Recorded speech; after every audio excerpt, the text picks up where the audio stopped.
Square say, Mure Zimbabwe, welcome to our channel, Zim Confessions and Deep Secrets. Kana karike kutanka kukuya parinu channel, please don't forget to subscribe. Kana uchingwa gara waka subscribe, don't forget to comment and share this video. Nasi Mure Zimbabwe takigirai nyaya ya buditskwa nyaya ya Apostle Talent Chiwenga Vachitaura NaMaid wawo yakabuda pa interview ya DJ Ola. Asitara iya achiti anga ari mu romantic relationship na Chiwenga. Vakabuda Chiwenga during a leaked phone call yatakwigira yatiroti mungonzwa vachitaura pamusoro penaya nawo iyoyi vachitaura ivo vachipa warning kuna NaMaid uyu muri Zimbabwe. Tisingade kuwesta nguva yanyu tiroti mungonzwa audio yatakwigirai iyi muhamatidza zvamuri kufunga pamusoro penyaya iyi mu comment section.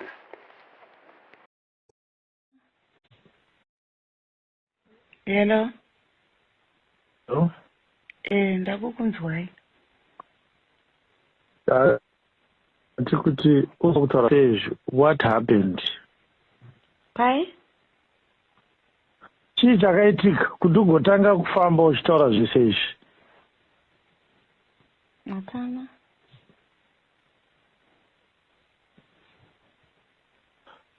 Hapana, uri kureva kuti ndo zvautongori, ukatongomuka one day unokwanisa kungofamba ungotanga kutaura nyaya chiro yawafunga? Aiwa kwete. Azvizvo.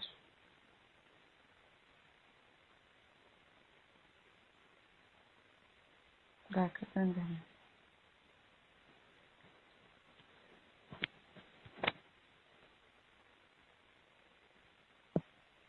I want to tell you that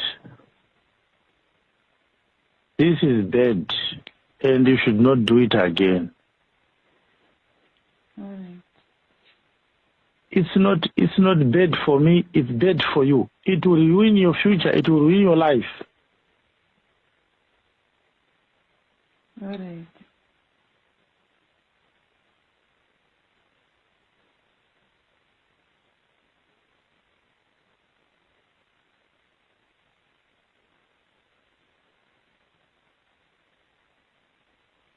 Right now panogona kunge patori nemumwe munhu ari kutoti musikana uyu ndaumuroora akanzwa uchitaura zvinhu zvakadaro, he will not want to be close to you because anenge achifila kuti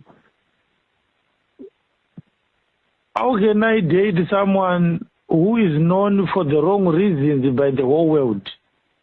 You get what I'm saying? Yeah. Wakambozvifungawo here izvozvo?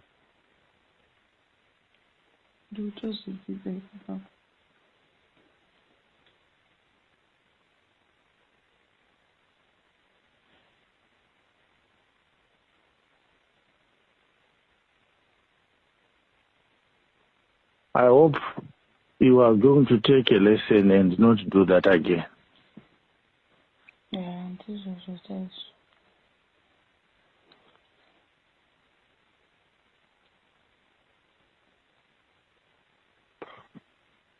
Uri pai izvezvi? Ndakagara musitini. Uri wega? Ndakufonera neWhatsApp. Mari? Ndofunga mangozvinzwira mega muri Zimbabwe zvataurwa bana vachiwenga pamwe chete NaMaid wavo anonzi Tsitsi ari kuclaima kuti she was involved in a romantic relationship navachiwenga. Tsitsi akabuda achitaura iye achiti akadai navachiwenga apo mai Chiwenga vanga vachiri vapenyu muri Zimbabwe. Hazvina kumira mushe, inyaya yashamisa vanhu vazhinji mastreets esocial media. Vachiwenga wakabudawo some few days back vachitaura about his divorce ne ex-wife yavo vakabuda achitaura iye achiti vangodanana for 4 days vakabudzosera kumba kushure kwekunge vaintroducer pamberi pevana vesangano. Tinongokusiyai muchinzwa chikonzero chakataurwa navachiwenga kuti why vakadhivosa mukadzi wavo. Muhamadza zvamuri kufunga pamusoro penyaya iyoyi mu comment section. There is no woman who was or who is a member of our church to whom I proposed love and dated. No. Now, if you are a man now, this is not for you to answer unless you are a fool. It's a simple challenge which does not require us to fight. I told you how I met with the woman I was talking about. We didn't meet here and say to her, I want to propose love to you. I told you how it happened. Outside here, I have never met a girl or called a girl to say to her, I want to love you, I want to date you. In Jesus' Revelation Ministries. Not since my wife died, since the beginning of Jesus' Revelation Ministries. This does not require us to scream at each other about. Women can come out and say, he's lying. In this and that year, he dated me. It's simple, right? Yes.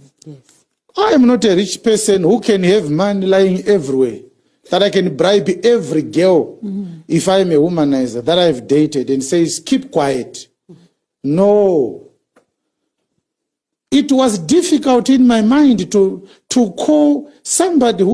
But Apostle Makati munafanya kudai, kwema zvitawo, kana ndadona ndaita mistake mwari anondiregerera iwo kana usingadi ndiwe ndezvako. But remember kudenga hakuna kunyorwa kunzi welcome to state number 1604 Mwacha Street Ruwa.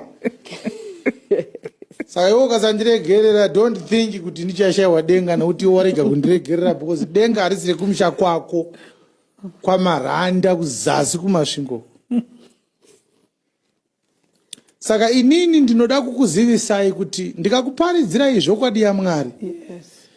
Inini ndikatona pazvokwadi iyoyo ndinotendeuka, handichinje zvokwadi iyoyo. Ndikaichinja handisisiri munhu waMwari.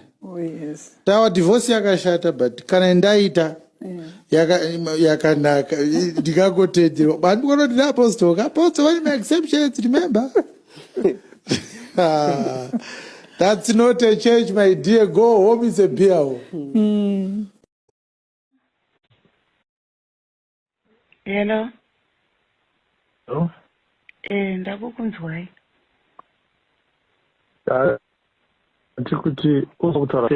What happened? Pai? Chii chakaitika kuti ugotanga kufamba uchitaura zvese izvi? Hapana.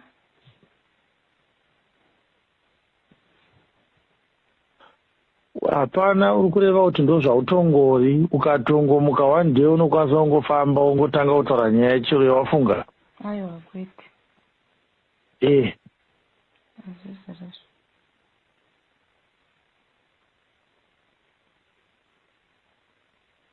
Wavakadanana.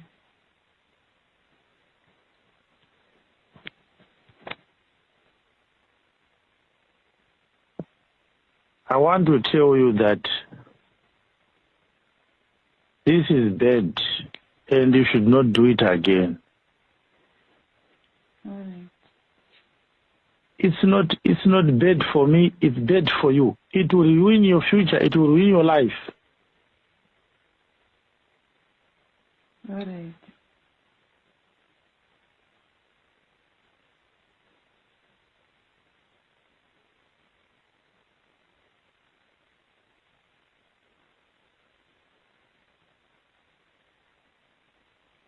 Right now, pano kunonge patori nemwe munhu ari kutoti musikana uyu ndaumuroora, akanzwa uchitaura zvinhu zvakadaro, he will not want to be close to you because anenge achifila kuti how can I date someone who is known for the wrong reasons by the whole world?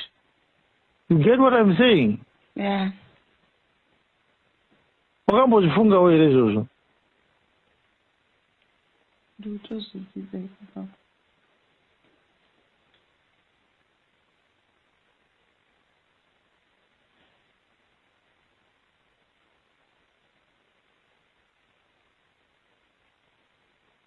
I hope you are going to take a lesson and not do that again.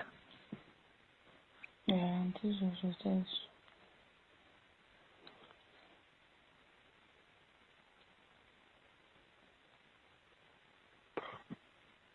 uri pai izvezvi?